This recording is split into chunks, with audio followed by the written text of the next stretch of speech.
Welcome to the ScreamCast episode 90. I am Sean DeRager. With me, as always, is Brad Henderson. Yeah. BJ may be joining us, or may not. We're recording pretty late, and she disappeared. So let's just hope she's okay. I'm pretty sure she found a nice, comfy pillow, and I'm sure she's totally fine. What we actually go through to bring this show together? What do we go through on a weekly basis? Yeah. It's three of us trying to work our schedules. I mean, we've always talked about that before, but it's a chore in itself just setting this stuff up. And then when we get guests and stuff, it's like Sean and I text back and forth for like an hour saying, "Hey, can you do this, this, and this? Can you do these dates? No, I can only do this and this." Then I have to email the guest and be like, "Hey, can you do this or this?" Yeah. No, I can do this. And it's like, oh my God. Yeah, and there's the whole time zone. I'm on the West Coast. You guys are on pretty much East Coast time zone. So it really makes it hard because... And then if we have a guest that's overseas, we are fucked. But then we're both fucked. So we're equally fucked on that.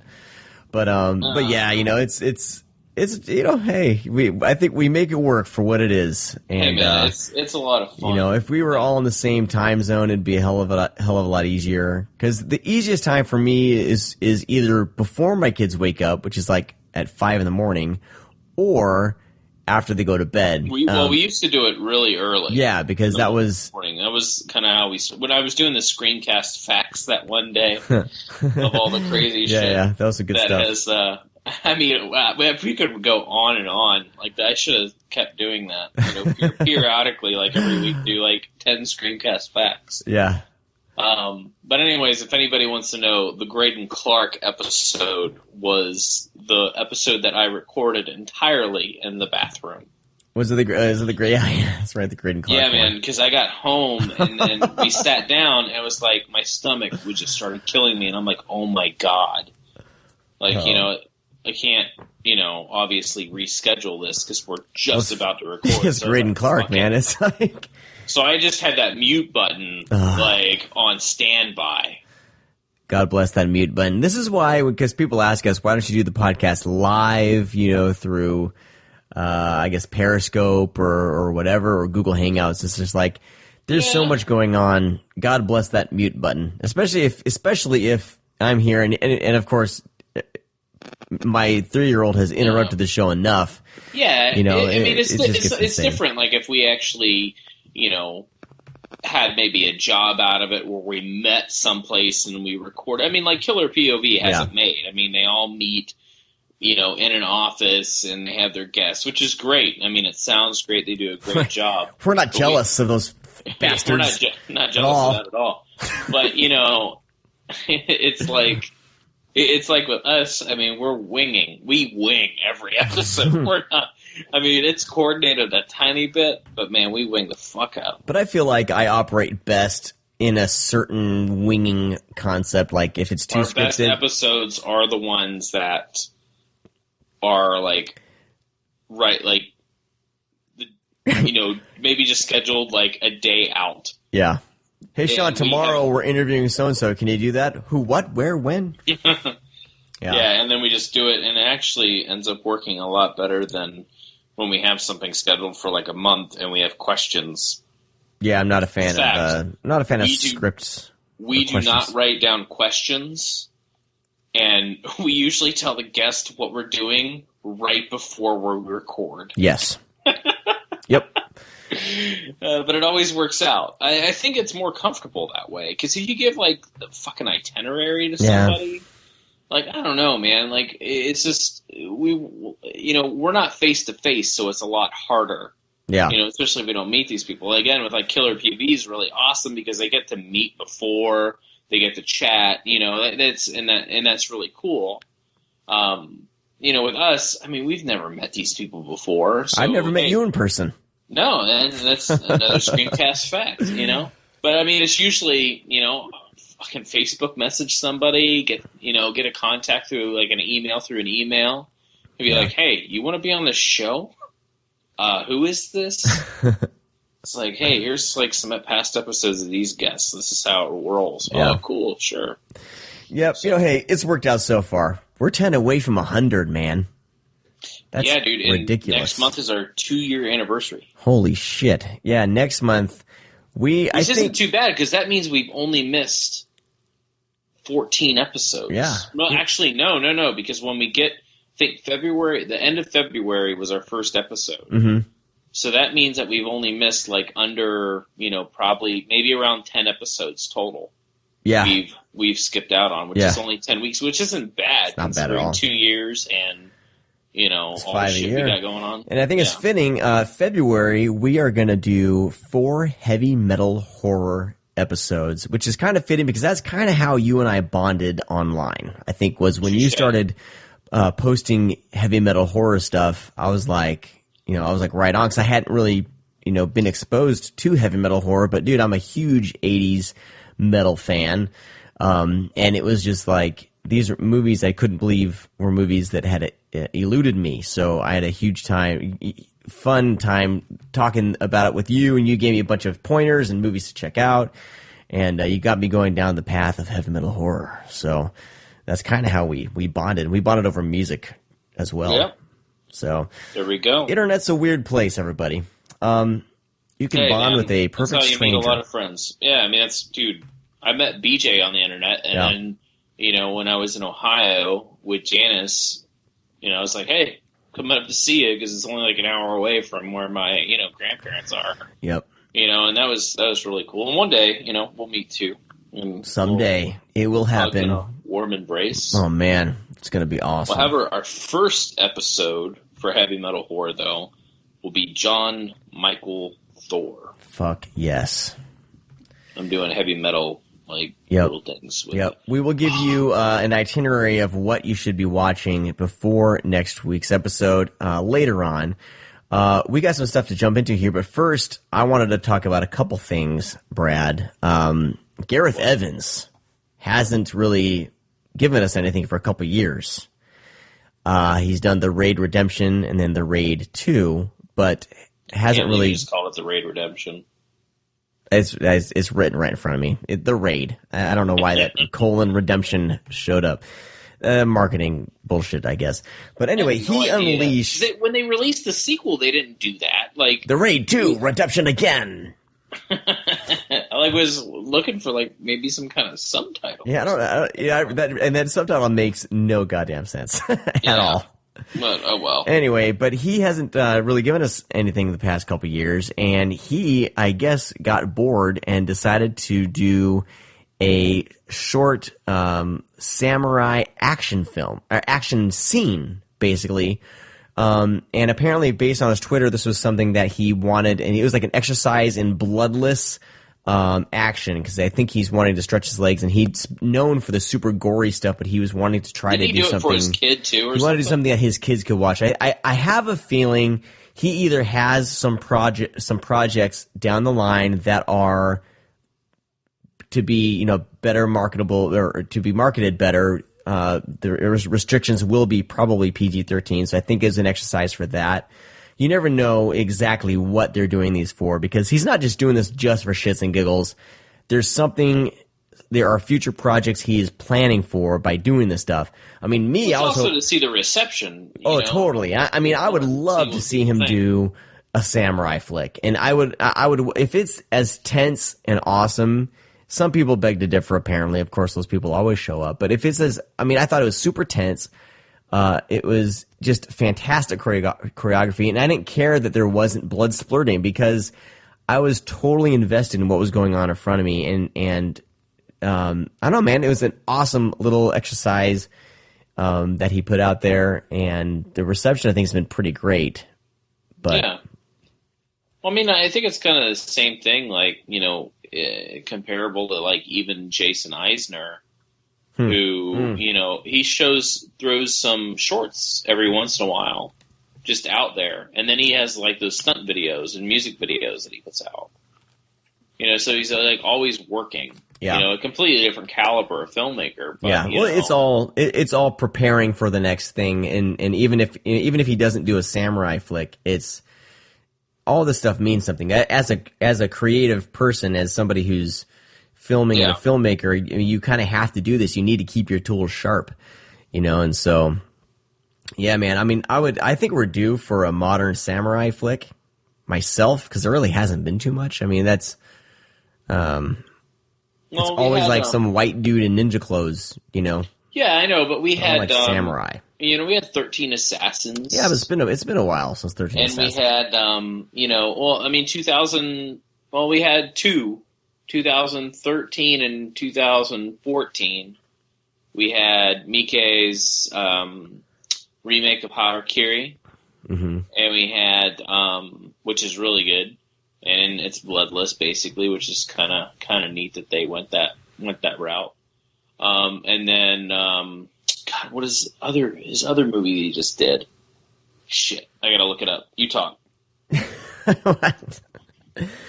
I just think on the caliber of like 13 Warriors, was it not 13 Warriors? Jesus Christ, 13 Assassins is 13 nuts, Assassins. That's fantastic. 13 Warriors is that Antonio Banderas flick, isn't it? No, it's the 13th Warrior. 13th Warrior. I'm all screwed up. I can't think.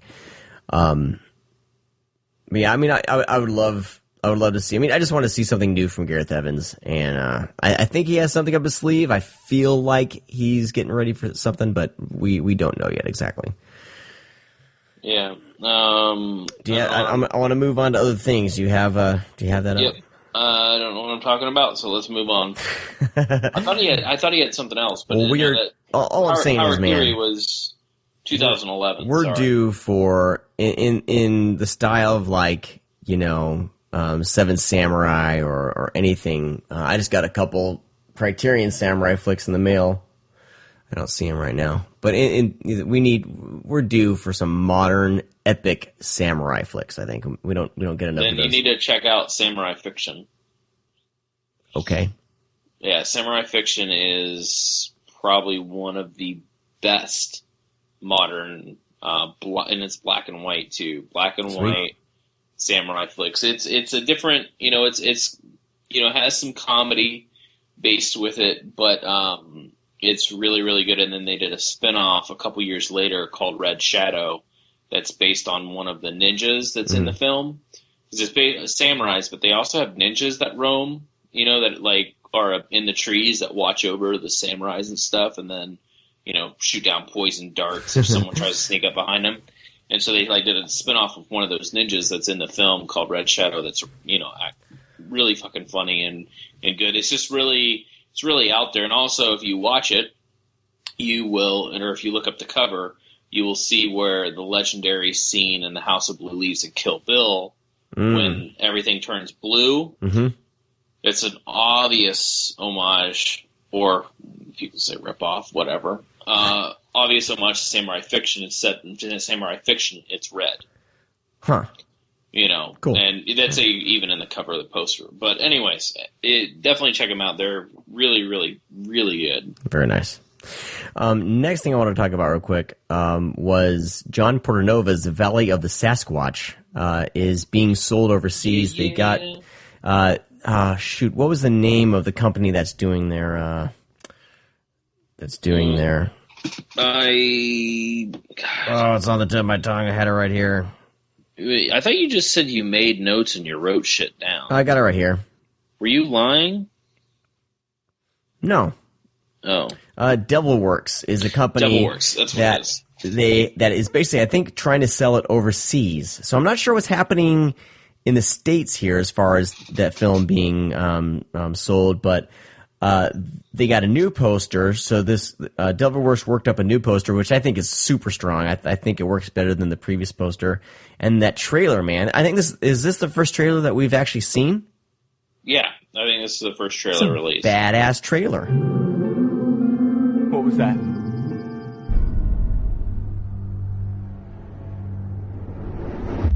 I've heard stories of strange things being seen in the woods.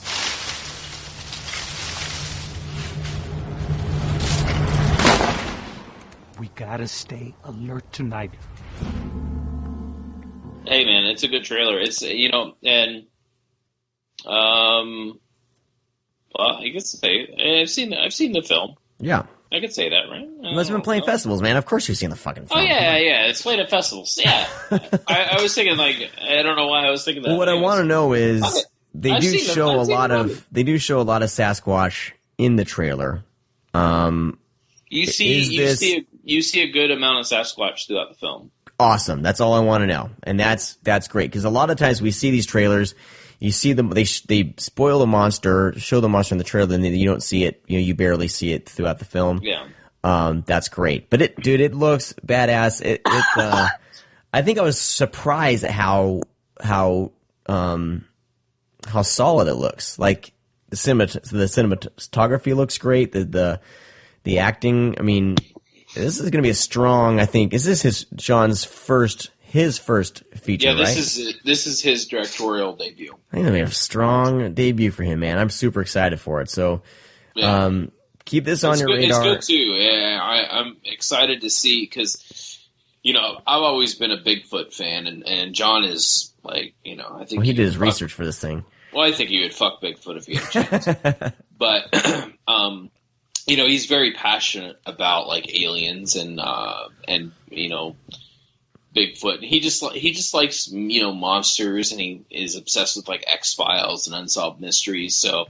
When I heard he was doing it, I was like, man, this is totally like, your thing. Like, this is going to be super cool. And, I went through a period where it felt like I was watching a Sasquatch movie every week.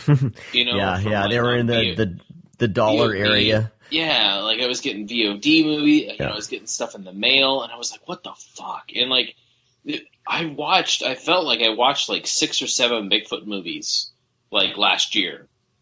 And so when he was saying he was doing one, I was like, shit, man, that's like, I don't know if people are going to be interested because they're so like burnt out on these fucking awful, Bigfoot movies. Which is why I think it's smart that I feel like they're kind of taking their time with this. All that much, I was really excited about Exist because I like that director. I really like Lovely Molly. I love the Blair Witch Project. But I just wasn't into Exists all that much. And then, that's a film that you actually see Bigfoot quite a bit. Mm-hmm. However, the camera is always pointed down at the ground. Yeah, I like that this is a classic static camera film. Yeah. That's fantastic. So with this, there's you can tell the love for Bigfoot too, because there's references to, the old, documentation. I had just the name slipped my head. Boggy Creek?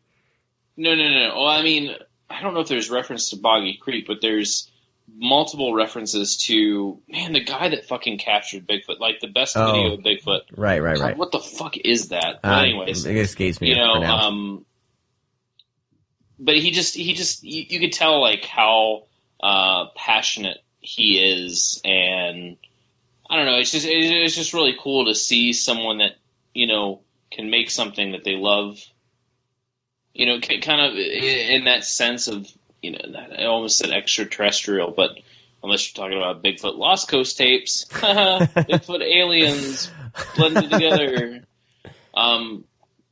But I don't know. It's just really cool to see someone that's so passionate. Doesn't like see that niche and is like, oh yeah, let's make a movie about Bigfoot because I read that people like that. Yeah. No, it's like someone that's genuinely kind of like obsessed with Bigfoot and loves Bigfoot making a movie. Yeah. Like that. And I think that's cool. I'm excited for it. I can't wait to watch it. I need to.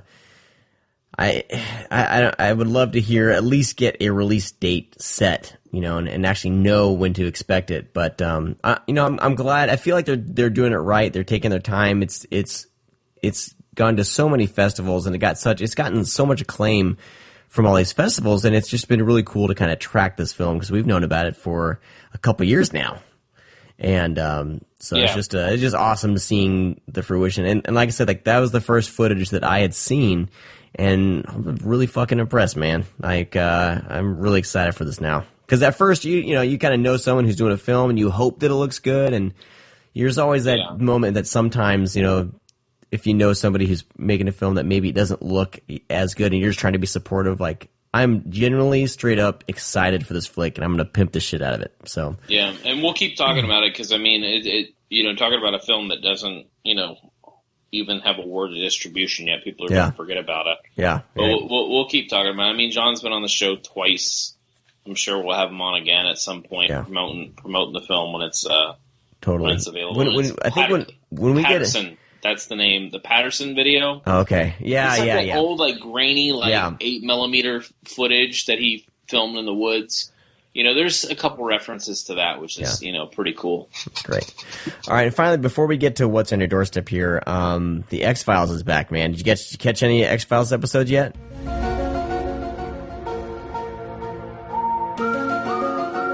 The new season 10? Dude, no, I've never watched X-Files. Oh shit, you're working through the X-Files right now. Right. No, you're going to have to, because they bring you up to speed on episode 1 here of season 10. But I think if you give it the time and watch,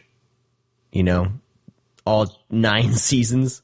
Yeah, no, the 2 movies. It was just something that I've never, it's always intrigued me, and I know it's 100% right up my alley. Yeah. But I don't know if it was something I was just too young to start television with, and then just never kind of got into it. X-Files is weird because there are the Monster of the Week episodes, which are always, for the X-Files, my favorite ones. Like, there's a one called Squeeze, and that's the one that freaked the hell out of my daughter, but it's called Squeeze. And it's about this guy that squeezes through air vents to kill people and eat their livers. Stretch. That's it. Stretch. Called Stretch. And, hey, BJ's online. Let's try to bring her on. Yeah. Do it mid-show so we can record it. No, I just actually finished, I think, episode 6 of the first season. So I'm slowly going to work myself through it. But, yeah, man, I'm, completely hooked. Awesome. Hey, BJ. BJ's in the house. God. I am the most old man that's ever lived. Well, you didn't have to, re-wake up to join us, but we're glad to have you. We haven't even got to what's on your doorstep yet. We're mid-episode. We're actually talking X-Files. Have you seen the new X-Files episodes? I have, and I'm not supposed to have because I watched it without Zach, and he's going to be really upset when he's listening to this. And it's you already watched it? No, you didn't. No, she didn't. She's kind of still tired and making stuff up, Zach. I'm just delusional. But no, I think people, of course, like to shit on new stuff, apparently. But if you've watched the thing to do now, I guess. If you've watched seasons 1 through 9, seasons 8 and 9 were the rough patch of X-Files. I've only seen I haven't seen episode 2 yet because I haven't had time for season 10, but the first episode, it was a little bit of exposition dump to get everyone caught up, but I'm fucking pumped, man. I'm so excited to have X-Files back, and it felt like an X-Files episode. I don't know what people are complaining about. Well, I think it's one of the most, being a fresh, kind of non-biased person coming in, because like I said, I've never seen an episode other than, what I just started last week. I literally have never seen a fragment of X-Files. And going in, I think if you took all the X-Files out and just made it about kind of the relationship and chemistry between, Scully and Mulder, that's the show right there. Yeah. Them just interacting with one another is fucking great. Yeah, and it's great to have them back. They haven't missed a step with their chemistry. So I'm excited to see where it goes. And it's this is 6 episodes. This is a 6-episode arc. I'm sure they're going to have some Monster of the Week type stories, but it's I don't understand why everyone puts so much on the first episode to a TV show. Probably because they're just expecting a lot more. That's the problem. Everyone needs to just chill the fuck out. But yeah, I think everyone's kind of forgotten that some of the beauty of the X-Files is that it wasn't crazy in your face alien show. Yeah. It just wasn't. It was a little bit more subdued than that, and that's why it was kind of so cool, and they're still following that formula, but I think we're so conditioned now that there is such an abundance of genre television between The Walking Dead and Hannibal and, what have you. I think people are accustomed to seeing a lot more all the time. So now we're getting this kind of ease back into something that's popular, and we're like, well, what do you mean there's a crazy exploding alien every 30 seconds? I mean, it feels like the show's never left. Like like I said, 8 and 9 weren't that great, but it feels like they're just dropping right. Hey, we got a new X-Files season. Here we go. And it's just great to have it back. So I'm excited to watch it, and I don't know. But a lot of meh and it's okay and blah, blah on the internet. Internet these days is pissing me off, people. Well, I will tell you this, man. I was super excited for Arrested Development season 4, and I got about, I think, an episode or 2 episodes in, and I said no. And when Wet Hot American Summer announced their thing, I was super excited about that. And I got about 2 or 3 episodes in. I was only like 6 episodes too, and I gave up. What? My wife and I watched it. And we laughed. It got dumb, but we laughed. It gets real nuts and weird, and I love it. I don't even think I smiled. Well, you hate comedy, so apparently not. You have a little black nugget of coal. Oh, that's racist. What? All right, I meant black as in weird, burnt and shriveled. Wow. All right.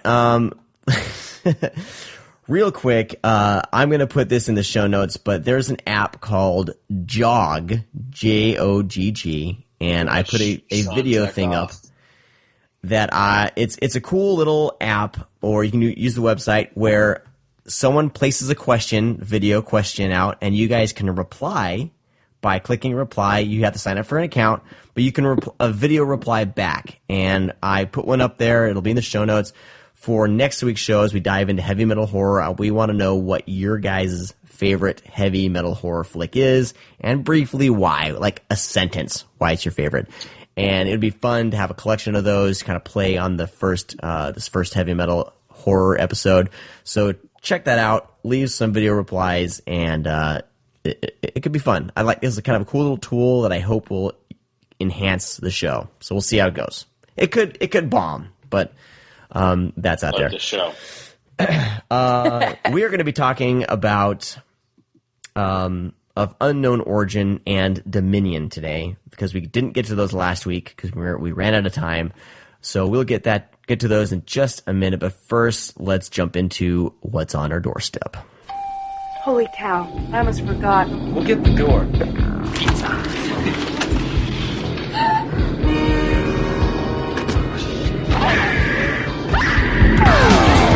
Okay. All right, Brad, you gonna go first this time? No. I went first last time. I can go first again. I don't care.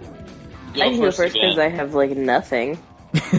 You hang up first. That's what this is turning into right now. Is that it? We need to, yeah.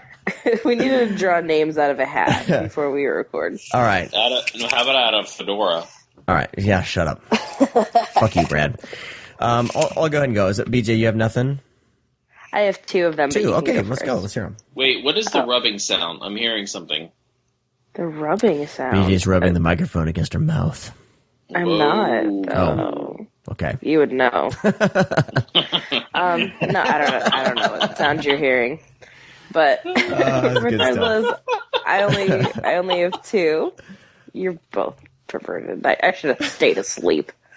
So the first one was I finally caught something that I had watched when it was kind of in its festival run. I got to watch a press screening from it, but it was kind of watermarked, and it definitely took me out of it, especially for this film. So I finally got to watch When Animals Dream, which... Well, shit, yeah, I saw that Fantastic Fest, 2014 or something. Yeah, I had seen it when it was first doing its festival run, but I kind of forgot about it because I don't know why, but the first time I saw it, it just didn't pull me. And it has everything that I like. I mean, it's very atmospheric. It feels very kind of cold. It's foreign, and it deals with the parallels between, werewolf transformations and women going through puberty, which is a oddly specific subgenre that we have a lot of films about, and I love pretty much all of them. Kind of that, Ginger Snaps feeling of, oh, I've started my period and I'm also a werewolf. So you'd think that I'd be super, super into it, and when I first saw it, I really wasn't. Rewatching it, no watermark, being able to put it on my television with the surround sound made a world of difference, because this film is very atmospheric, and you need to kind of let yourself be surrounded by it to really kind of appreciate the beauty of it. It is real slow, so if you... I saw it at midnight. Oh, it is not a midnight film. Yeah, oh, dear God. And I was like, I liked what I saw, but then when it came out on VOD, I was like, oh shit, that's that fucking kind of cool-ass werewolf movie that I caught glimpses of, because I kept dozing off. Like, I normally don't fall asleep in movies, but this is it's really, really good. However, it's just very slow. Like, it's coming of age and character building movie, and when shit kind of does hit the fan, I was asleep. What's the name of that? What's the name of it? When Animals Dream. Okay. The closest thing that I can compare it to, and I know that it gets this comparison a lot, but it kind of makes sense. It is very Let the Right One In. In the vein of just it is. I mean, they're very different films. I think they cover two very different parts of your life with adolescence. But if you like Let the Right One In and like you're cool with that type of movie, then you're gonna be cool with this. But if you're expecting something like Ginger Snaps, where it's kind of snarky and a little bit quicker, you're not getting that. So that's good to keep in mind. But I think it's on Netflix. That's where I think I it's on it. Netflix now. Yeah. Yeah, I don't know if it's anywhere else, but Just it is VOD, really I believe. good. Yeah, it is really good. You should definitely check it out. So there's that. And then the other thing that I watched this week is a lot of the Cleveland filmmakers have, it's primarily like, so Zach and I with Turnstile or with Sickening Pictures, and then our friends over at Turnstile Films and, like some of our actor friends, have decided that once a month we are going to be doing a Criterion night, where one household will, pick a Criterion movie that they love, that they think, yeah, this absolutely is a classic. This is something that should be, seen by everybody because of, this reason. And it's kind of a way for us to, look at, some films that we either have forgotten about, or films that we would never really seek out, or, films that inspire us that we never would have thought. So last week was the first edition, and we decided to keep it, we're not doing any deep cuts on the first week. So we watched The Game with Michael Douglas and Sean Penn, which I don't know why this movie hasn't made a resurgence. I love it. Because it is a giant fucking episode of Black Mirror. Like, it is Black Mirror before Black Mirror. But the whole time I'm watching it, which I had seen it before, but I don't remember when I had seen it, which is, I don't know, over the years when I've watched as many movies as I have, especially ones that I probably should not have watched at young ages, I don't remember ever seeing this movie, but as the movie was going on, I completely remembered everything that was happening, so I have seen it at some point. But I was watching it, and I was like, holy shit, this is, exactly like that, Black Mirror episode, White Bear. It's like, no, like, this is totally the source material for that episode. So it's just weird to me that when Black Mirror came out and everyone just kept saying, oh, there's nothing like it, there's nothing like it. It's like, but there is. And this is definitely it. The Criterion transfer remastering that they did to it is gorgeous. Sometimes I get a little scoffy at Criterion. I'm like, it doesn't fucking matter. It's who cares? Just, watch whatever movie it is. But it looks really, really nice on Blu-ray. Michael Douglas looks crisp as hell, and if you can make him look crisp, then your editor is doing something well. So he's great in it, and then it's definitely a movie I recommend. But it was cool. Yeah, I can see why it has a Criterion, why it's been deemed worthy by the Criterion Academy. That should be your real thing, is deciding if it's worthy for Criterion, because Criterion does kind of the same thing that everybody else does, is they just basically buy out 10 movies and, they just release it under their label. Which is so weird to me, is that they have this kind of air about them that they're, exclusive and, they're the best of the best and you have to be deemed worthy to be a part of them. But you're right. Making me rebuy Wes Anderson flicks. I don't understand. Right, but they're doing the exact same thing that everybody else does. They're just Wes Anderson titles. has a deal with Criterion that they're automatically released under that label. But they come out on the whoever releases the movie first in theaters, it comes out on their label first, and then a year later out on Criterion. Really odd. Right, but the physical media rights are always Criterion. No, I'm saying they come out on Blu-ray. I have Moonrise Kingdom already. I bought it for like $5. And then, really? For like 2 weeks, like a month later, it was out on Criterion for like $30. So I was like, well, I got the movie. It's just one of those weird things. Because, I've seen some Criterion films that are just really, just B-movie trash. But it's one of those things that there's, you try... I think it's just I think they kind of started out that way. But, we also have a company that, visually the movies are stunning, but they also released The Rock and Armageddon. Right. And we need to stop being so precious with shit like that. Armageddon is pretty legit, but I'm not looking at that and saying that it's, going to be carrying the same amount of weight as some, some artsy 1920s French whatever the fuck movie. See, and I don't buy those at all.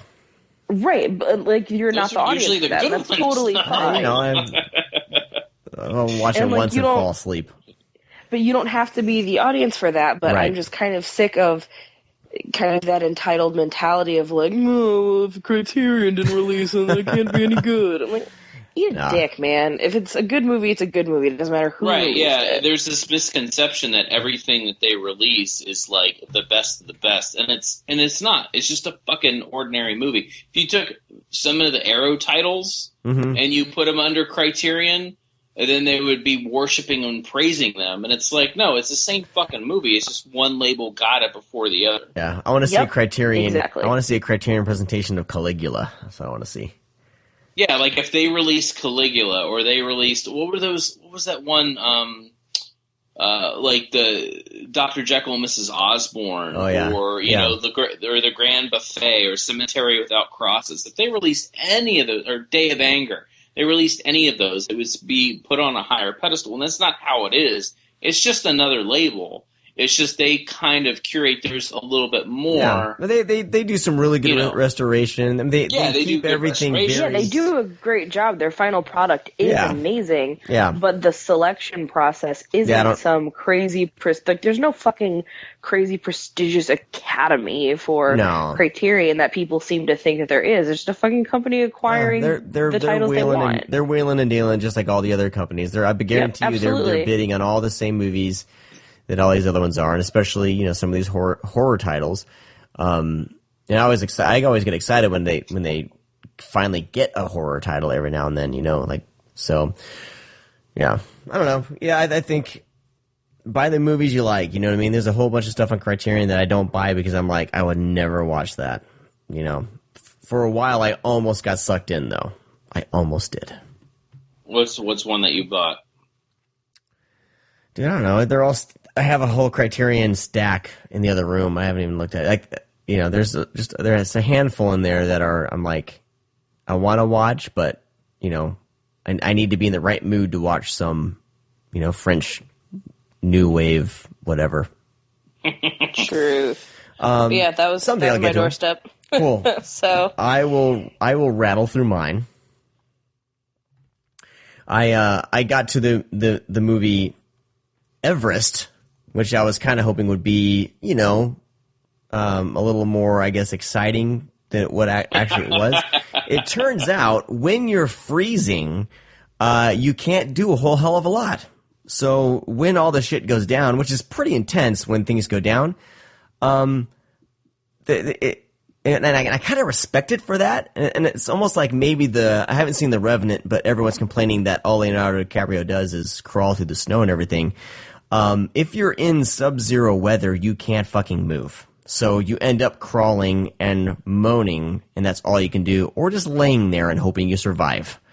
And that's pretty much what Everest is. It's kind of a standard disaster type films based on a true story. A lot of huge actors are in it. I'm not going to go down the list, but there's some moments where if you blink or look away, all of a sudden one of those huge actors is gone, dead, just disappeared. Like I have a weird. I didn't really enjoy it as much as I wanted to. It's a bleak film. But I kind of respect the fact that they just, when people die or whatever, it just happens. It's not theatrical at all. Like, it's pretty realistic in that sense. But sometimes realism doesn't make for a great film, if that makes sense, an entertaining film. So it's one of those I want to rewatch it to kind of see if there's anything under the surface. But it was okay, and I have a feeling that if you saw this in 3D, you probably were, other than the gorgeous vistas of the mountain and the sunrise and the storm coming in, you're probably going to be pretty disappointed because, a good half of the film takes place in a blizzard. So, but anyway. You totally talked me out of seeing that movie. Rent it. yeah, I was just gonna say the same thing. I was hoping for something now I don't have to watch that. a little more like exciting edge of your seat, but if you think about it, it's in a real life situation like that, it's not going to be, because the way weather comes in these freezing temperatures, the wind bites through you fast, and you just can't move, and they're low on oxygen, and that is no problem. So it's true. like it's realistic, but almost to his fault, So I mean, there's no Sylvester Stallone cliffhanger shit in this one. Well, then I'm out. But I do respect it as a film. So I would definitely say, and the problem with this was a ripe release where they could have put, because I guess there is a documentary about the expedition. If they would have included that documentary, it would have made this probably a little more of a great package, but I would say rent it if you're interested. My daughter is actually learning about Everest and everything in school, and she's interested in watching it. So traumatize her. But that's the thing. Like, it's so realistic. Show her alive. It's a lot. Yeah. There's nothing it's not as good as Alive. But as far as like a historical type thing, this would be something you can show in a classroom if you're talking about this. It's pretty safe. Gotcha. Moving along, I watched M. Night Shyamalan's The Visit. Yes. And I kind of liked it.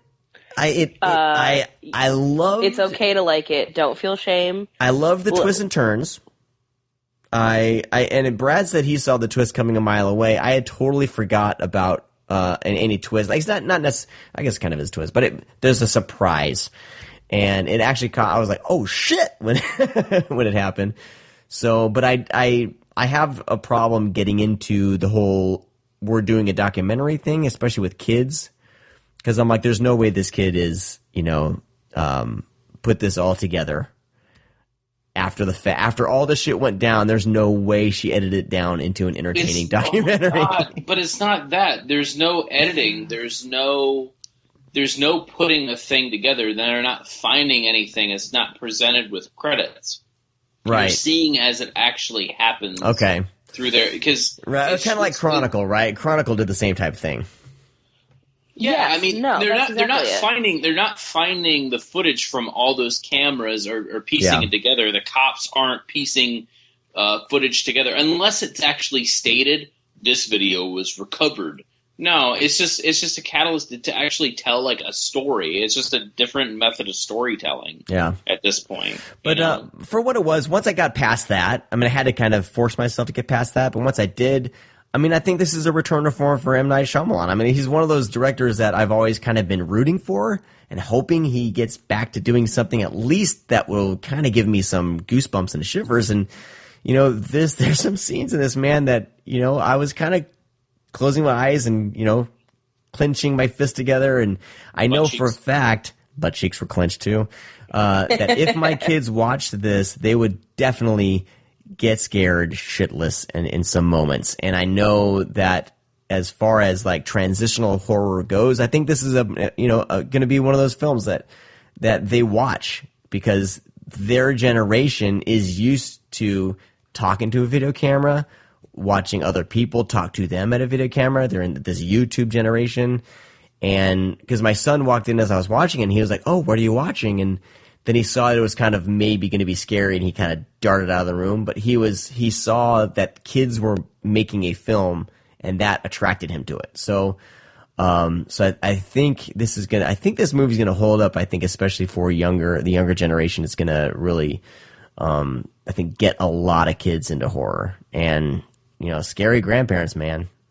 There's, I don't know. I want to watch it again because, when I got done, I know that it was trying to hit some notes, like, some sentimental notes with family and stuff. But I kind of missed that because I was just wrapped up in everything else. It's like but I think 20 times better the second time around. Okay, because I know there's a lot more there. But yeah, I was genuinely surprised by it. I'm glad to see, you know, M. Night Shyamalan kind of tackle something smaller scale after his kind of playing with big budget stuff. And, you know, I'm excited for what he's gonna do with Tales from the Crypt. So you haven't addressed the unsung hero of the kid that rapper movie. The rapping? Yes. God almighty. It was 9 minutes glorious. in. It was 9 minutes in and this kid has rapped twice and I almost turned it off. I was like, I don't know if I can handle this kid. Glorious. Because you want to know what's going to be funny? What, like, you're like, oh, I'm going to turn this off.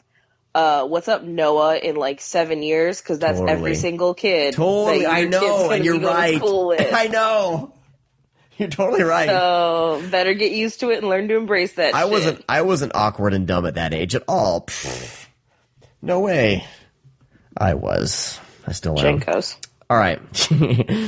Moving along here. Finally, is it the last thing I watched? Yeah.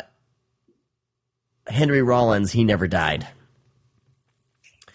Yeah. Sweet. And I'm a huge, like, I knew that there was kind of a religious twist to this, and I don't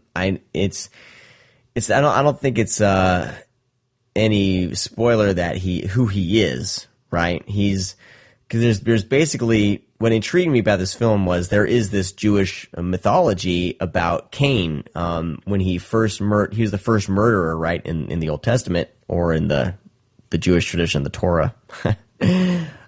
Yep. I can get nerdy religious people, so watch out. I've studied this crap.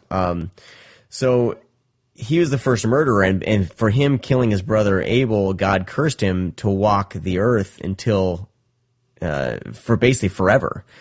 And so when I found out that Henry Rollins was basically playing Cain in this wandering Jew mythos, and a friend of mine had been working on a script about the Wandering Jew, about Cain. He even was doing a comic book and talking to movie studios about it. So I kind of wonder if some stuff got ripped off from him or inspired by, because he was going around all the studios shopping this shit. But all that's kind of below the surface. This works as more of a kind of revenge action, kind of not really action. There's action beats to it. But it's about more of a noir film. Yeah, it's definitely more of noir mystery. There's the underlying like supernatural element to his character, and it's also super funny. It's deadpan hilarious because this is basically an immortal person dealing with this bullshit again. You can tell he's been through this bullshit for millennia, and nothing surprises him. It's almost like he wishes he was a few thousand years back, rather than dealing with all the modern bullshit. But it's great. Henry Rollins is pitch perfect. I loved him in this, and it's pretty cheap. I bought it on Vudu for like $9, $9.99. I was just gonna ask, where it's available. Yeah, I think you can rent it as well. It's probably going to show up on Netflix soon. With these types of movies, they always do. And I hadn't seen the Blu-ray around. I think it's out, but I saw it, and I'm starting to purchase stuff digitally now, which freaks me out a little bit. I bought 3 movies? 2 movies this week digitally, and dun dun dun. I Am Thor, and then He Never Died, and I'm kind of freaking out about it. I didn't buy the Blu-rays, but anyway, He Never Died. Fantastic movie. If you're going in expecting a balls to the wall, just action flick, like there's so much more to this movie than that. It is definitely, as Brad said, more of a noir, and just let the story unfold and give it a chance. And the last 20 minutes are just fantastic. And he has a moment at the end that I was just like, is probably my favorite part of the movie. And it's great. Henry Rollins is great. I want more from this. Apparently they're talking about possibly doing a TV show with this character and Henry Rollins. Nope. No? Yes. Yeah? No, don't, just because someone likes something, don't make a TV show. That's what Henry Rollins said in an interview. This was basically written as a pilot for a TV show, and it looks like it's a made for TV movie anyway. But it's a great movie. It's actually one of my favorites. I saw it at.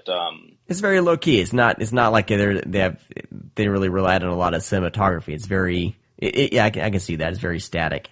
Yeah, I mean, I saw it at South by Southwest last March, and it went over really well. I was surprised that I liked it as much because I kind of saw a clip of it, and I was like, I don't know if I want to watch a direct-to-video looking Henry Rollins movie, but I was very impressed with it. Very funny. He elevates so much of the film, and he does a really good job. It's great. I mean, and it is very very funny in a subversive way. Well, it's good that you bought it on Vudu because it looks like it's only getting a DVD release. On February 2nd. So, okay. Buy it in HDX. The worst cover I've ever seen him alive. Not a good cover. No. When you look at it, it looks like he's just like it's going to fail because people are going to look at it and they're really like, "Oh, this is one of his like spoken word things," because it looks like he's screaming. And I don't understand the cover. Word. And then the wings. I don't understand the wings because Kane wasn't an angel. Although in the beginning, when he has his shirt off, he looks like he did cut off a wing. I don't know. There's a lot more going on there that That's because religious iconography sells really, really well, so you don't have to know anything about it. They just see cut off right, and they use a cross in the title. And Cain comes from the Old Testament, and the whole story, that whole thing is totally Jewish, 100%. So no cross at all. So, all right, moving on, Brad. I'm just got depressing stuff, so I'll start. I watched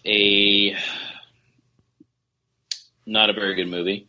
I watched Olive released a Bela Lugosi film called Voodoo Man, where these couple of guys run this filling station. Whenever a young woman rolls through and she's by herself, they basically set up kind of a roadblock and kidnap her and take her to Bela Lugosi's character to kind of turn her into a zombie with like a ceremonial ritual, and he just kind of collects them.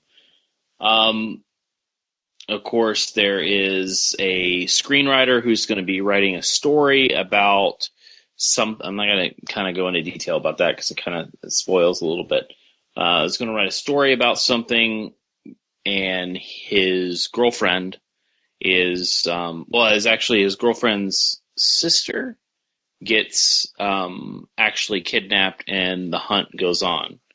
Very by the books, and it's kind of self-aware because they make a lot of monster references. There's even a reference in the movie where he's like, man, this would make a really good movie. You should have Bela Lugosi play the bad guy. And it's like, what the fuck? Like, that kind of ruins things. I don't know if it's just people really got a kick out of that back in the day. But I don't know. I find that kind of stuff, breaking that kind of fourth wall or whatever. Would that be considered breaking the fourth wall? No, so it's not talking directly to the audience, but still it's very Brechtian in its style, though. Yeah. So anyways, it's just, I don't know, with a lot of the older films, it's hard to build that suspense because we're so desensitized with the films of today. So watching something that is older, it has to be doing something fresh or new, or have some kind of, something remarkable, or, a story that hasn't been done. Look at the fucking Twilight Zone episodes. Jesus, like, all the old Twilight Zone episodes are pretty fucking cool. Yeah. They're original. Like, people got ideas for movies from them. And you would think that, I don't know, with all of that happening, watching older movies, it kind of sucks because it's like, oh, cool, zombies of women, like, woohoo. So, anyways, not a very good movie. And then I watched. It's not a good movie. Yeah. I'll just go out and say it. I just watched another one, another movie. This was actually not that bad because now this did something a little bit different. Scream Factory released The Brain That Wouldn't Die, which is actually an episode on Mystery Science Theater 3000, which they actually have the episode of Mystery Science Theater 3000 on the Blu-ray. Wow. But they actually did a new high-definition uncut transfer for this. Dude, there's like deleted scenes of boobies because apparently for foreign markets, they did scenes with kind of the same scenes over again, but the actresses were nude. Huh. Crazy, right? Well, however, I guess the audio was damaged, so they could only do the video, and it's also a separate, it's in the special features and everything like that. So, kind of a really kind of unique story. There is a woman that is decapitated in an accident, and the head is taken, and she is being kept alive by a doctor who then tries to save her by getting a body for him to use the body, chop off the head, and then put her head on the body. He knows that's how it works. However, starts developing like,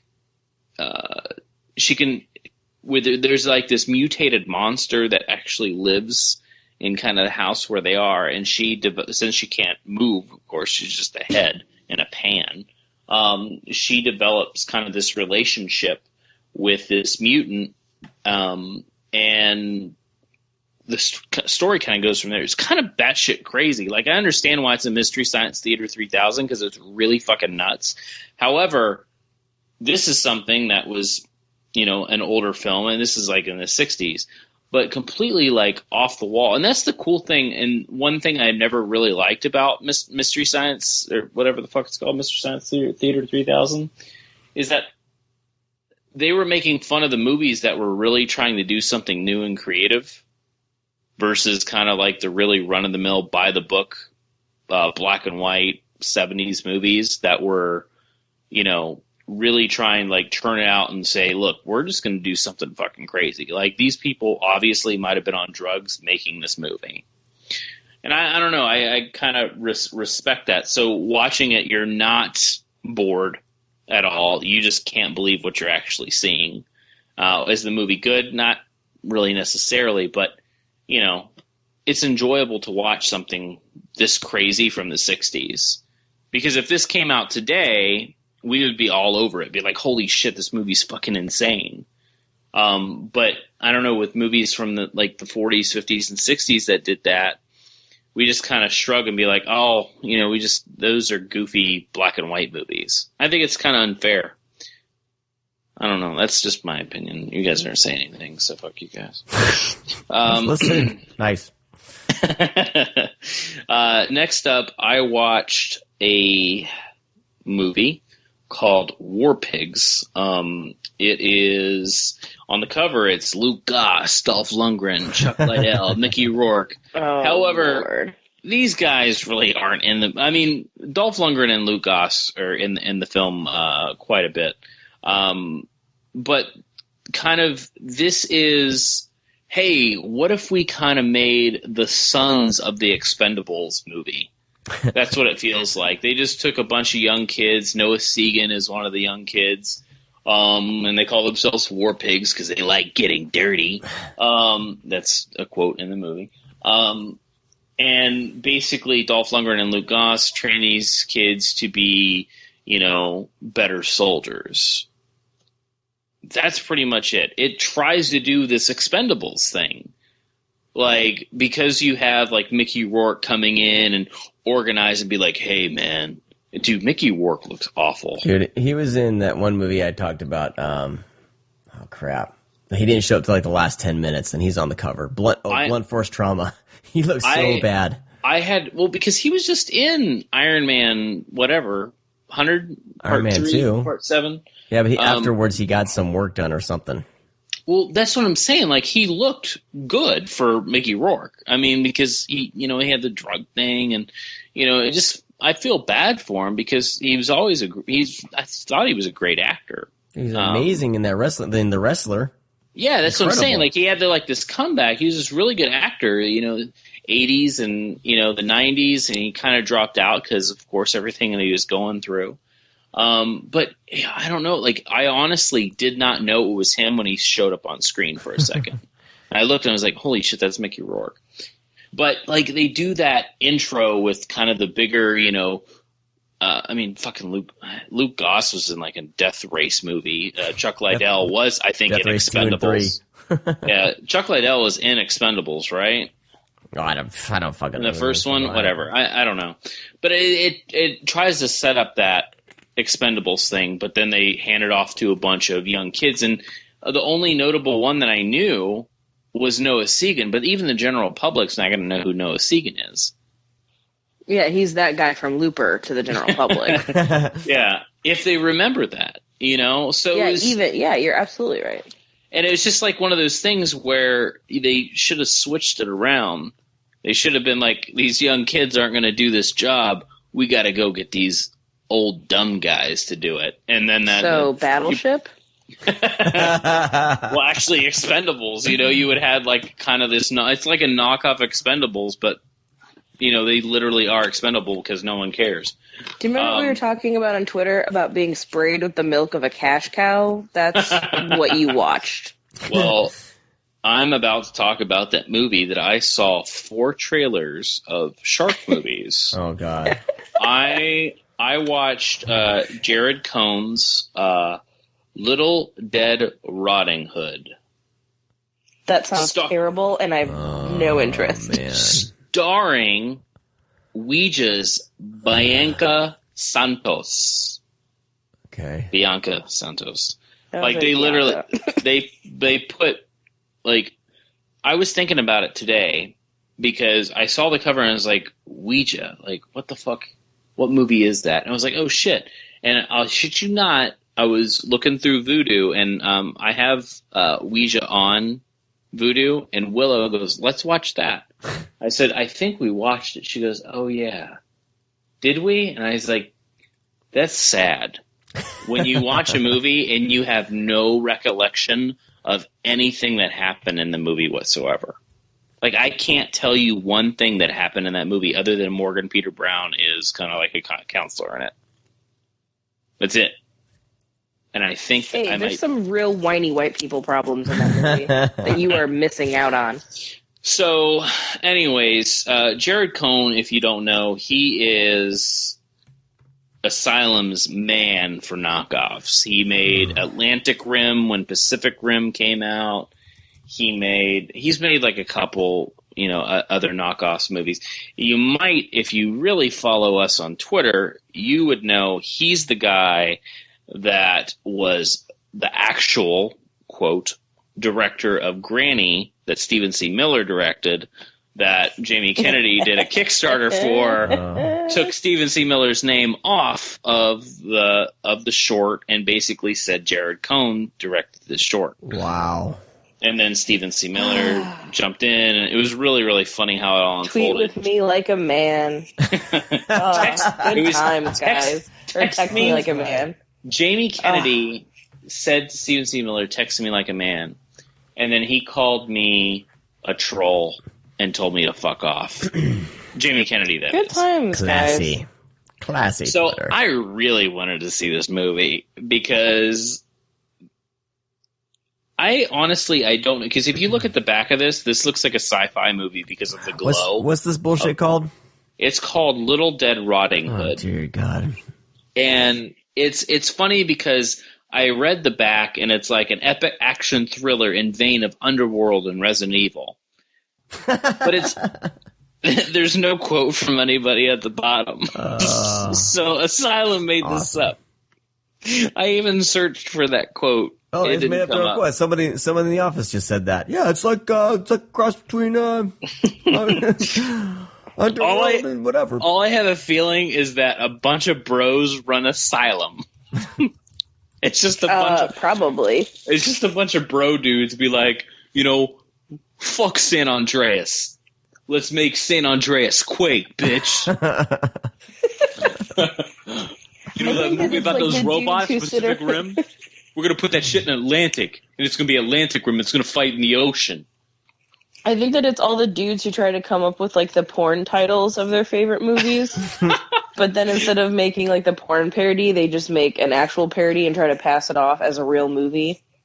Oh, they shoot these in like a week, dude. That's pretty generous. A day. Little Dead Rotting Hood is. What were they even trying to profit off of? That Amanda Seyfried Red Riding Hood movie? I don't. But this just came out. Is that what they're trying to?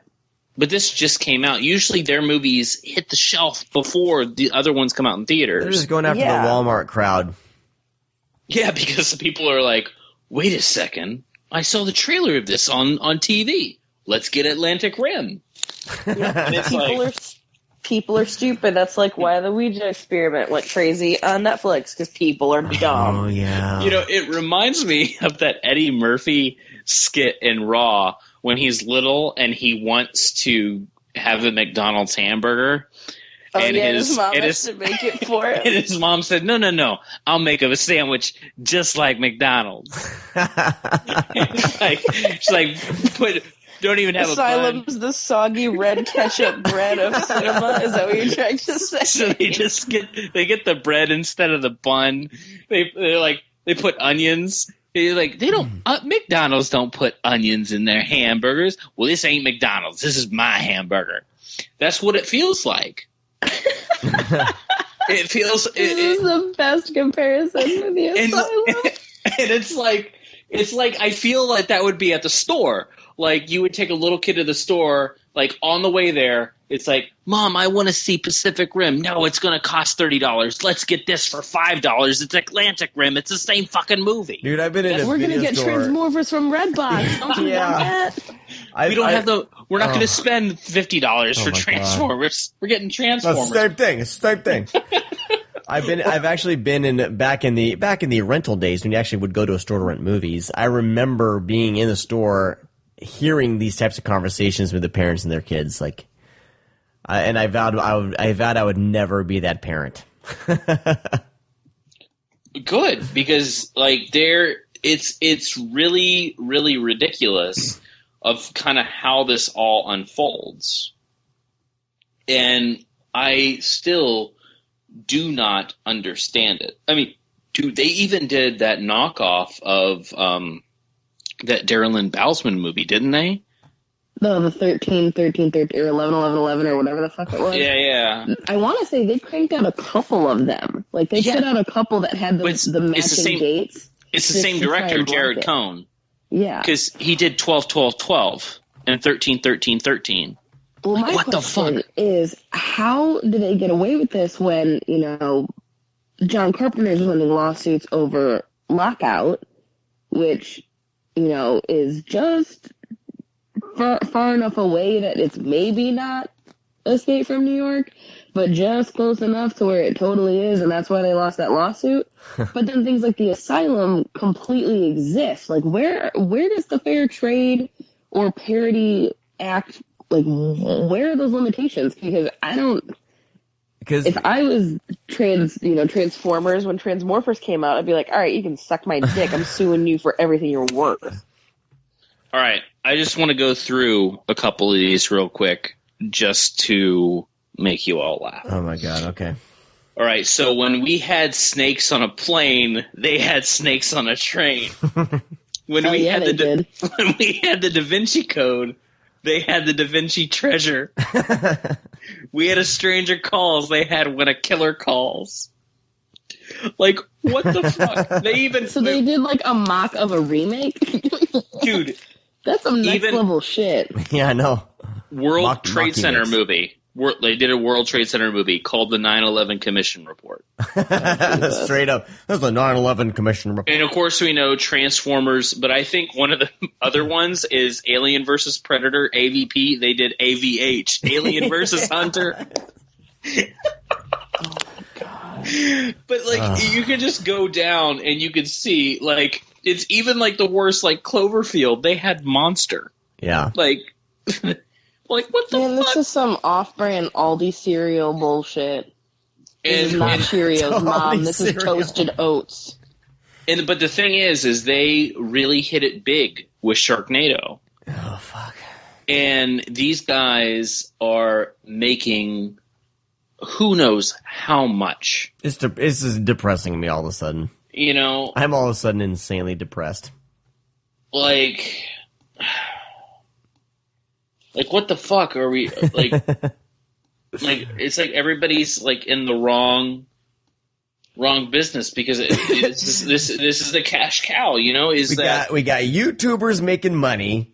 We got the Asylum making money. Meanwhile, I don't know. I can't think of a good example, but really good movies are bombing. And, podcasts aren't making shit. So, yeah, we're doing something wrong. It's like, I don't know. It's like these movies are made for the first thing that comes to mind. Like sitting in a room, just joke. Like it's a joke. Like even their originals, like Two-Headed Shark Attack. Man, that made a bunch of money. What should we do? Make a 3-headed shark attack? Well, yes, we should. I know you're joking around, but seriously, that's a really good idea, Jared. And people eat it up.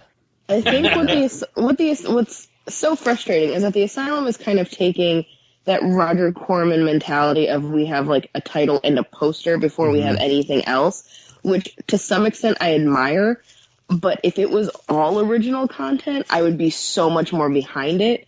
But the Mockbuster thing just it feels so gross to me. But it's lowest common denominator, you know. Right. Whereas at least Corman was, he was knocking stuff off, and then he would give the idea to filmmakers, and they would run with it, and they would make a cheap, film. But I don't know. Corman had he had something that these don't have. There was still a tinge of originality, and filmmakers who actually were kind of giving a shit. Like, they were still kind of working hard.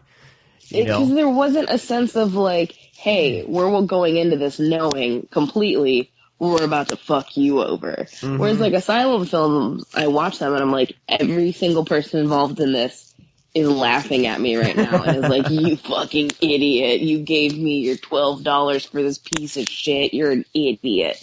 And they all know it. But I mean, at least the Asylum does one good thing in the sense that they just take the entire guest list of the history of TRL and then just puts it in like a hat, and then pulls people out and calls them for work. So good for them. I guess they're putting some people out of to work. retirement. Yeah. All right. I got one. God. I got one. Ready? Can we wrap this up? I'm gonna say the plot, and then I'll say the title of the movie. When the magic mirror transports Snow White and Rumpelstiltskin from the kingdom to the modern day of Los Angeles, it's up to Cinderella, Sleeping Beauty, Rapunzel, and Red to follow them in order to stop Rumpelstiltskin from taking over both the real and fantasy worlds. The title is Avengers Grimm. Dude, they took two movies. Oh my god. They took two different stories and put them together. How crazy is that shit? That's some next level shit right there. What? And the thing is, we're Who's probably in this? Lou Ferrigno. and that's not a joke. Like, and the Is sad he part. Rumpelstiltskin, or is he just like... please let him be Rumpelstiltskin. No, Casper Van Dien is Rumpelstiltskin. Oh, brilliant. So we're not doing anything but other than talking listeners into watching these movies. Oh, well, we're going to skip the next two. The real movies we're going to talk about today. We're going to skip them and just keep on going with this bullshit. Can we put a pin in this, and can we have an Asylum episode where you just watch this shit? No, Asylum marathon. Oh, we may have to do it. I just realized something. Looking at this poster for Avengers Grimm, I actually saw this at Target, and I almost bought it. But I almost bought it because I'm a dick, and because Adam Graydon's ex-wife is in it, and I wanted to see what has happened since she left him, and apparently she's doing Asylum film, so I think he cut some dead weight there. All right, so here's a really cool thing, is that if you go to Wikipedia and look up the Asylum, they actually list Asylum movies, but then they have the knockoffs next to Yes. That's amazing. Right. So, Asylum embraces this shit. Oh, they have to. Do you think that's how they avoid getting sued? Is that they're so upfront about what they're ripping off that it falls under parody?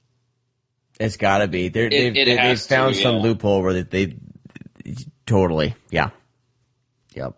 Oh my God! Wait, one more, and I'm done. I'm done. I promise. Dear God, I'm gonna blow my brains out right now. When they did Death Race, they did Death Racers. But guess who's in it? Guess who's in it? Insane Clown Posse. I just looked at this. The top says Insane Clown Posse and WWE's The Raven in Death Racers.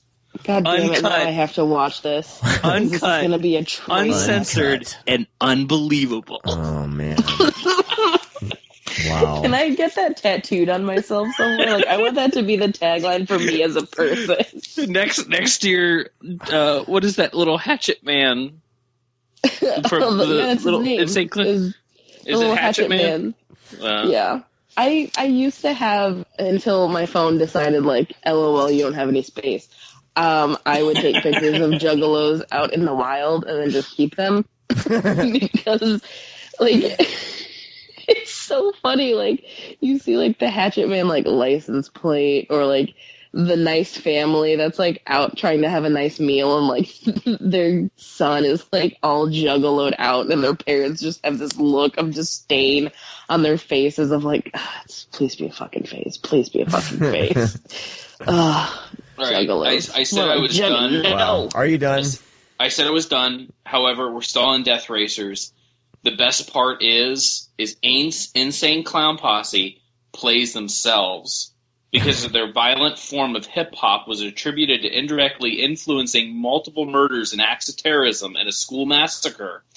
This resulted in the rappers being convicted of these murders and being put in Death Racers. Of course.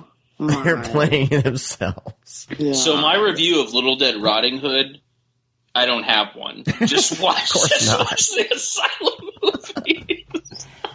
Fucking A, man. All right, let's move along. Oh God! Are you done? Happening? You have everything? Yeah, I am. Okay. I am done. You saved the best for last. Oh my God! I had no idea that was going to be a conversational piece. I just thought I would say it sucked. Moving on. Let's jump into stream screams here. Nate, wake up! There's something very important I forgot to tell you. Don't fucking scream at me! If you scream, I'll break your neck. Don't scream, miss. Don't scream. And talk Peter Weller's first movie of unknown origin. It haunts our cities. It's here. In this house. Now, it wants them. And before they knew it was happening, it had already begun.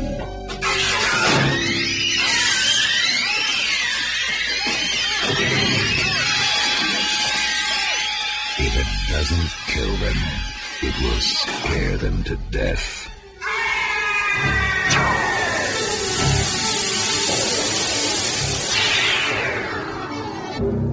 Of unknown origin. Okay. You sound so enthusiastic to talk about Peter Weller's first movie. I don't know, man. I'm still on this. I know that I know Asylum exists, and I know these movies exist, but every time I look at it, it's almost like I'm looking at it for the first time. All right, so of if the Asylum unknown origin made of unknown origin, would be what would it be called? Origin Tricky of Rat. Origin of the Unknown. Tricky It would be called Tricky Rat.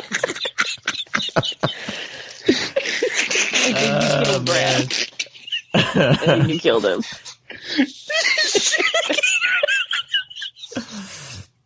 So here we go. Of unknown origin. Peter Weller's first film, 1983.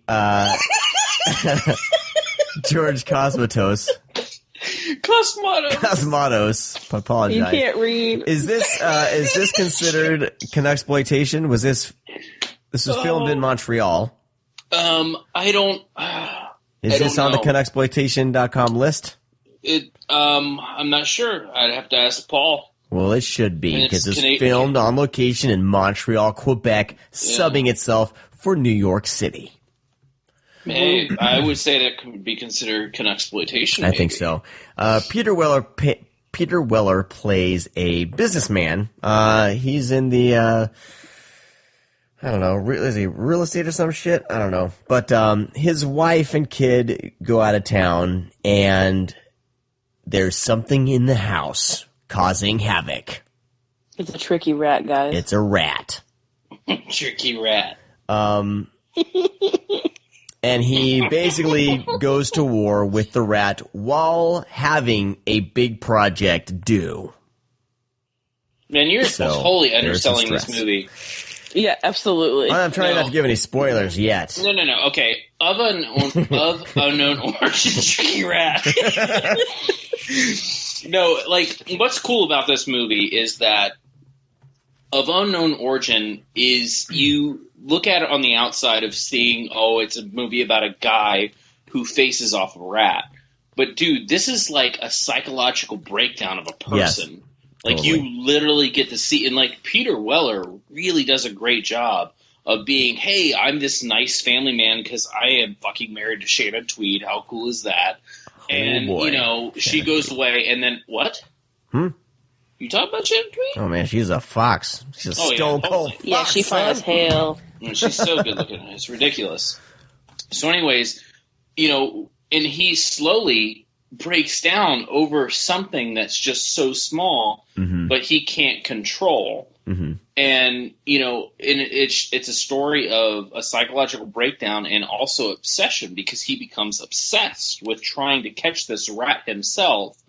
Most of all, because he didn't just buy this home or rent it. he built this home basically and, restored it all himself. Right, yeah, he basically got it, yeah. Yeah, this is his own, this is his house. This is definitely his territory, and the rat is coming in. And, I think it's a really cool story because we get how obsessed he gets with trying to capture this rat.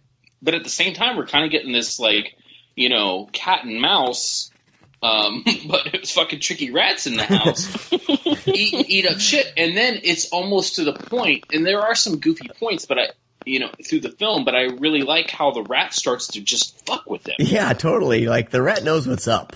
And I was thinking this was going to be some grotesque mutant rat or something like that. No, that's the thing about it. It's a fucking rat. It's just a rat. It's the smartest rat in all of the land. But that's the thing is that rats. We obviously know anything about rats, and Peter Weller does in the movie because he starts looking that shit up. But rats will find a way to live. Life will find a way. So, he rats find a way. Rats are tricky. They're a tricky son of a bitch, and it's one of those things where it's not that hard to believe that the rat, but other than getting in the bed with him, which I think is one of the funniest things ever, because I was like, dude, that rat is totally trying to bite your dick, son. Totally trying to bite your dick. But I don't know. I think it's a really great film on a horror movie level, and then also kind of a psychological drama at the same time. Well, that's what I love, how when you boil it down, simplistic it is, and once I realized, where it was going with the psychological aspect of it, I settled in my chair and let it unfold in front of me, man. I loved this flick. It's definitely operating on many levels for sure. BJ, your thoughts on Of Unknown Origin? I really liked it because it felt very kind of back to the basics. It's very, the story itself is very Shakespearean, very Poe. It's very much, this is an allegory for a father who, could probably be taking better care of, his job and his family and learning to appreciate the little things in life. But instead, he's fixating on things that aren't important. Like this tricky rat. So it's nice to see, somebody's kind of, well, it's not nice to see somebody's descent into madness, but it's nice that it is over something so simple. I mean, you made the comment earlier about how it's not this giant mutated rat. I mean, it would have been very easy for this to have been like an Audrey 2 Plant Little Shop style where it's just super nuts, but it's just a fucking rat. We get a lot of close-ups of the rat, and, there are a couple attacks, and, you see the tail every once in a while, flip something, and you're like, Jesus Christ, it's huge. But, I agree with you. Like, it very could easily be that horror film, but it steers clear of that. I mean, we also have the temptation for, Peter Weller's character to cheat, and it's a very awkward sequence, like, where, you have that in films, but it's usually already pre-existing, or it's really sleazy and it's already happening. Like, we get the bond between the family, and the family is kind of strong. However, he is more obsessed about his work than he is caring about maybe finishing it earlier and spending time with his family. But, shit happens. It's this fucking knock where his family goes away and the rat knocks on the door and wants to fuck him. Like, are you sure? Because it was trying to bite his dick. If Eli Roth wrote this shit, it'd be like, the rat is gonna fuck him. The end of Rats, when the guy pulls off the mask and it's actually a rat. It's gonna be that girl. The rat will be a girl. It's like, what the fuck are you talking about, Roth? This is an Asylum movie. Let's go make it. Tricky rat. So, and that's the one thing with George P. Cosmatos. He always, he did the same thing with Cobra with Stallone. Is that Cobra, Stallone, action movie. But if you look at Cobra and break it down, it's a fucking slasher movie. It's a horror film with Stallone chasing a fucking killer. It's played by Brian Thompson, who is a fucking creepy motherfucker to begin with. You know, and also, you know, Leviathan and stuff like that, where, you know, Leviathan's kind of a different level of deep sea creature horror film. You know, he really tries, he does these story arcs with characters and really gets in with you liking people. And then kind of the backdrop, we have, you know, the obstacle comes into play after we've already met people. You know, the movie's not focused around the rat. You know, in a good double feature with this is Arachnophobia. But like absolutely, like in Arachnophobia, the spiders are a big part of the film already. But reverse, we have Peter Weller. We get to know him. You know, the rat's kind of a nuisance to begin with, and it's almost like the more the rat knows that it pisses him off, the more the rat does. Yeah, you know, and it's almost like an interaction, which I think is fucking great. So, anyways, it's definitely a must. I mean, it's always really stuck out there as, you know, as a horror film. It's not traditional at all. Yeah, it's very untraditional, but I think that's what really works for it. Because you talk about all these fucking rat movies, because I mean, there's a fucking slew of killer rat movies, and this is the one. I can't deal with rats, and that's why. But this is I one am that target audience. But this is what I'm saying, is this is one thing that stands out completely from the rest, because, you know, it's just not about fucking rats gnawing on everything. It's, you know, it's about Peter Weller's character, which is, you know, it seems like cool. This didn't make a lot of money during its theatrical run because it was sold as a horror movie like Jaws or whatever, and but it wasn't. So it seems like the marketing of the film kind of killed it. Yeah. I mean, George P. Cosmatos had a really good run. I mean, even with Rambo First Blood Part 2. Hell yeah. He did, you know, which Rambo First Blood Part 2 is a really fucking kick-ass sequel. I mean, mostly because James Cameron wrote it and he can write characters, but you also have George P. Cosmatos that can direct characters, which is pretty cool. You know, and of course he did Tombstone later on, which is his last film before he died. Man, what a way to go out too, man. I was like, it's a hell of a film, though. Do you know who his son is? Panos Cosmatos, who did Beyond the Black Rainbow. Oh shit. Yes. Yeah. So let that settle in with Beyond the Black Rainbow. Watching Unknown Origin and Leviathan, it kind of sheds some light on Beyond the Black Rainbow, not with a storyline or story arc or anything, but kind of like just the influences, I guess. Right, yeah. You know? Like, I think Panos has said of Unknown Origin is his favorite of his father's movies, which, you know, I don't know. I think out of all of George's films, I think Cobra is probably my favorite. But of Unknown Origin is a pretty damn close second. And I think that's kind of unfortunate of Unknown Origin here for Voodoo is, man, to buy it, it's $17.99 for the HD. Yeesh. Which is crazy. If you have the DVD, out of just print the digital. Completely? Or on DVD, it is out of print. Okay. Yeah, so you can rent it for $3.99, but which is what I did. And, it looked decent, but if you have the disc, though, it is on the disc to digital program. Oh, is it? I don't know. Yeah, I changed mine in, and then one of the people that follows me actually messaged me, I think, and was like, "Hey, man, like I know that you're doing the disc to digital. Can you want to sell it?" And I sold them for like $5 or something like that. Nice. You're a good man. You didn't rip the dude off. Yep, you're a good American. I do that to people that I don't know. If I know you, I usually always cut you a deal. If I don't know you, you're fucked. Well, Tricky Rat comes out and I exactly. So I have this on my wish list because I rented it, but I do want to own it at some point. And but I will tell you though, the HDX isn't all that much different from the DVD. Okay. It's not super fucking like ultra clear. Stick with your DVD. It's fine. Okay. Good to know. Unless you don't own it, then, by all means, get some better Well, you quality. can buy the standard version for $9.99, but, I'm like, well, if I ever want to watch it again, it's $3.99. It's really not that big of a deal. It's there for me. Yeah, it's always.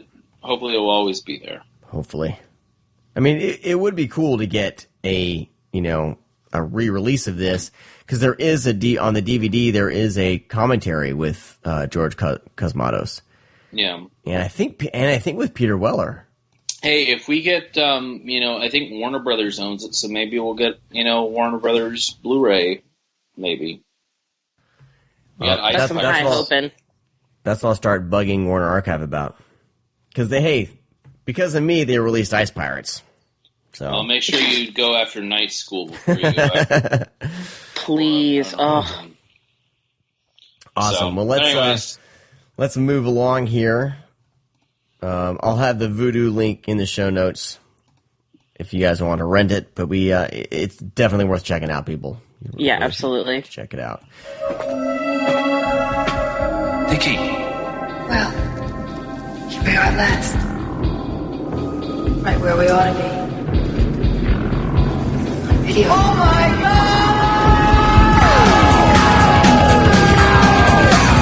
God! Moving on, it's 1995, I want to say.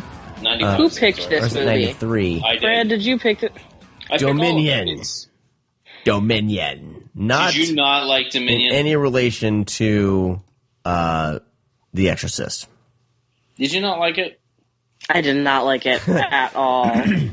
Directed by Michael Cahoe and starring Brad Johnson, Brian James, Tim Thomerson, and more people. Dude, Brian James is great. Brian James, right, that one guy from the beginning of Blade Runner. Okay. No? This movie was wacky and goofy and, I mean, if you're BJ, intoxicated, maybe there's some stuff to like here. Do you like B-rated action movies from the 90s? Do I like them? Yeah. For the most part, yeah. I don't know why I don't like this movie. I watched it and I was just like, I see what you're trying to do. I completely understand the aesthetic. I understand kind of the schlockiness to it. I get that I'm not supposed to take this serious. So it's not a matter of me not getting it. It just wasn't for me. I just found the character so insufferable and I did not care at all. Like, see, but that's the thing is with a lot of these, like, these movies from the 90s, like stuff with Gary Daniels and, Thomas Ian Griffin and these just fucking, China O'Brien series, but Cynthia Rothrock movies. They're all very basic and kind of silly, but some of them stick out more than others. And this always stuck out a little bit more than some of the normal direct-to-video action films is because Brian James is in it and he plays a fucking killer. I think that was the only thing that kind of kept me through was Brian James. And I kind of like Tim Thomerson. So, those two guys, I was like, all right, well, we'll see where this goes with these guys.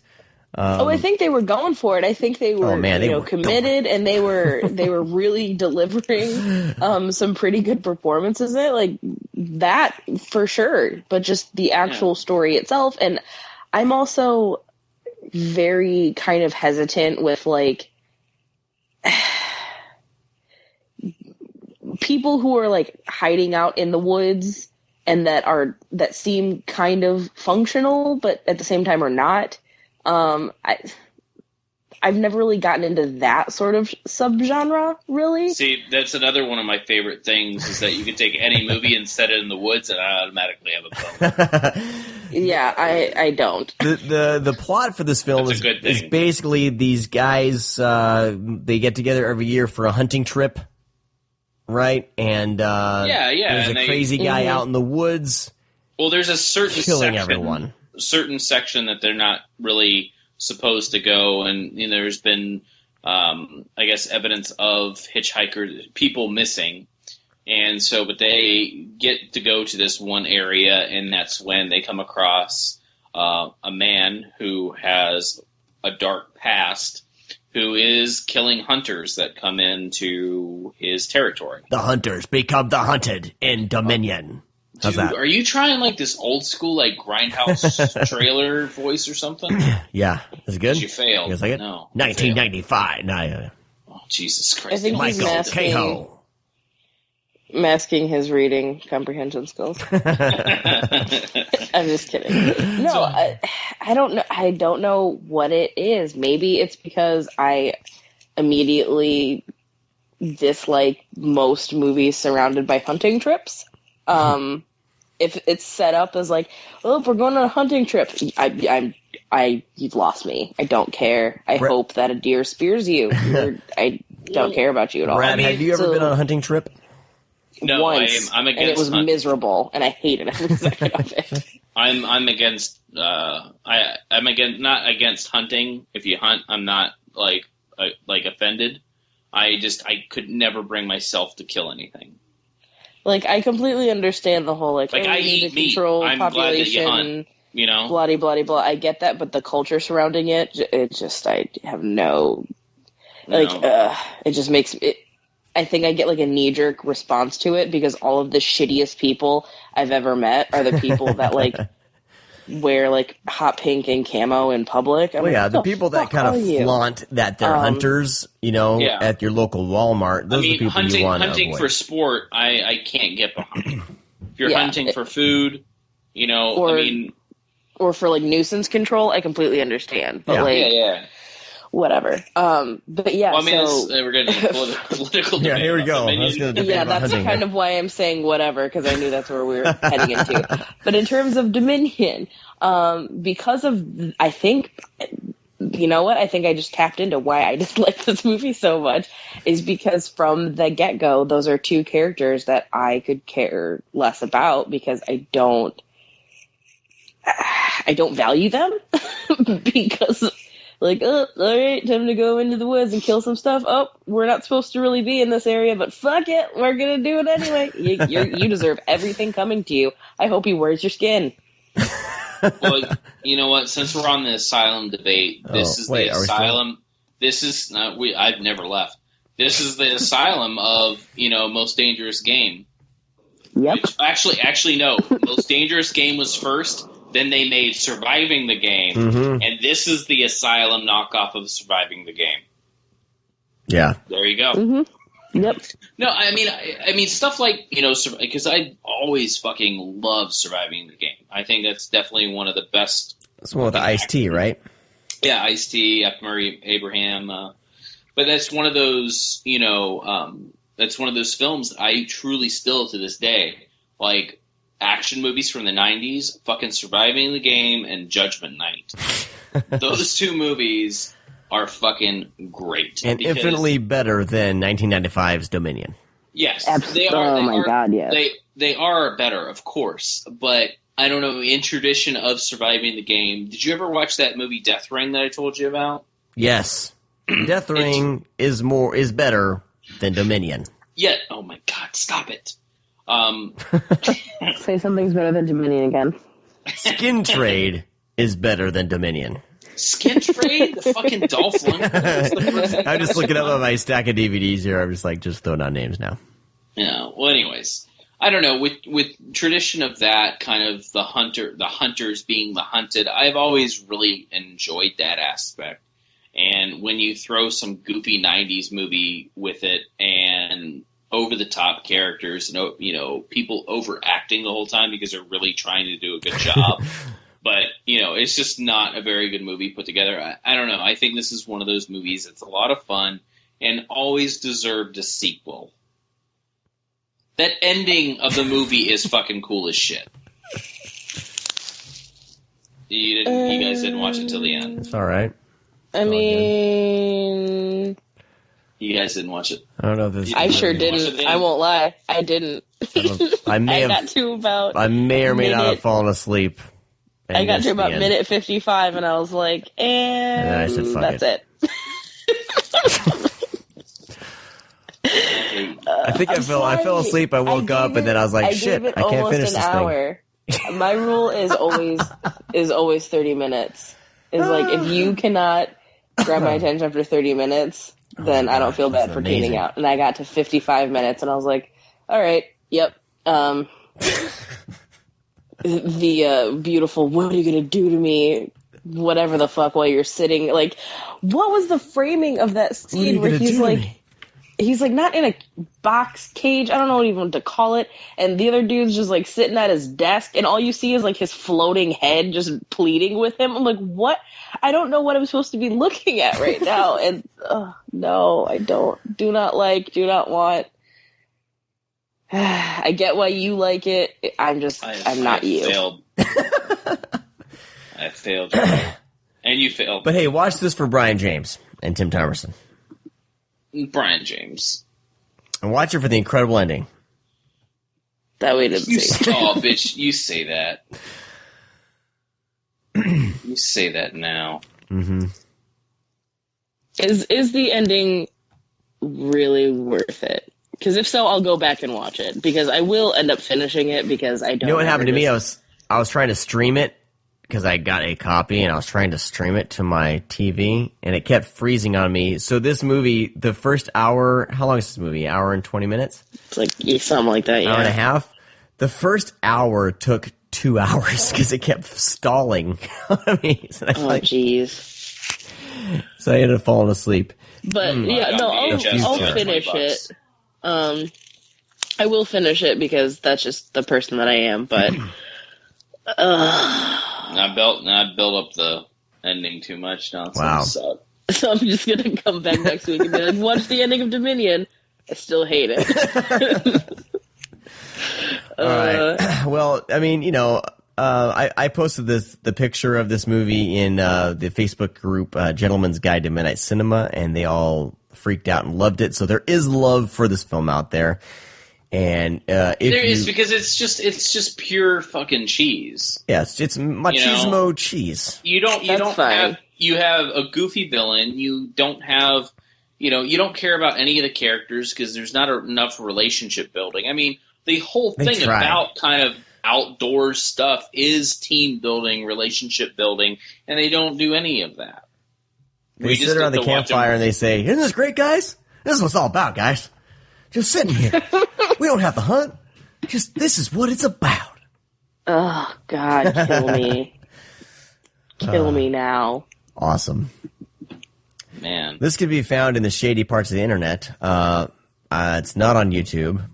So if you know where to find stuff, you can find Dominion, 1995's Dominion. You can buy it on VHS for like $20, Sean. Yeah, who's spending $20 on a VHS tape? Me. Okay.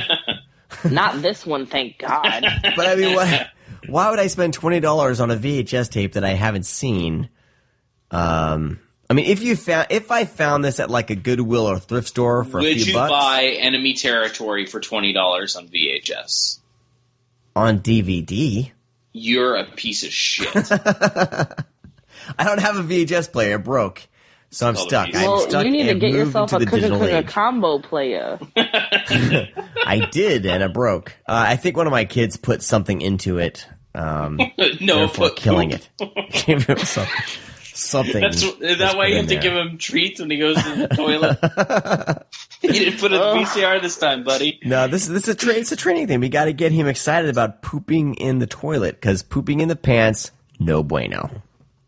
That's true. All right, I think we can move along, guys. Next week, Brad and I got a chance to talk to John Michael Thor, so you will be hearing that interview.